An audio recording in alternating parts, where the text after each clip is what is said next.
గారిని ప్రపంచ చిత్రపటంలో మనందరికీ గర్వంగా నిలబెట్టిన వ్యక్తి.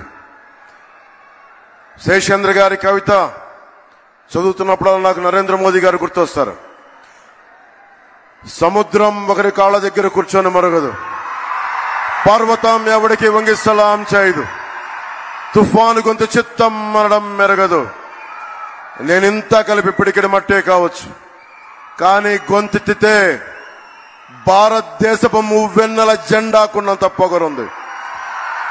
ప్రధానమంత్రి గారు గొంతెత్తితే ప్రతి భారతీయుడు వెన్ను ప్రతి అణువణువు కదులుద్ది.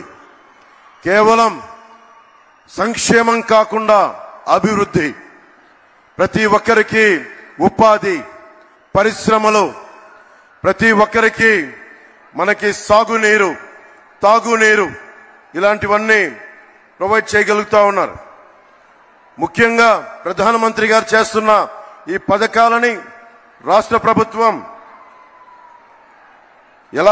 ప్రభుత్వం ఎలాగా దీనిని వైసీపీ పథకాలుగా చేసుకుంటుందో, ప్రధాన్ మంత్రి ఫసల్ బీమా యోజన పథకాన్ని వైఎస్ జగన్ ప్రభుత్వం వైఎస్ఆర్ ఫసల్ బీమా యోజన కింద 90% రైతులకి తీసుకొని కూడా అందించలేదు.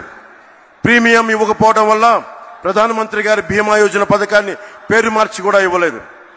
ప్రధాన్ మంత్రి కిసాన్ సమ్మాన్ నిధి నుంచి ప్రభుత్వం నుంచి నిధులు వచ్చినా కానీ దానికి తగ్గ నిధులు ఇవ్వకపోవడం వల్ల రైతులు నష్టపోయారు.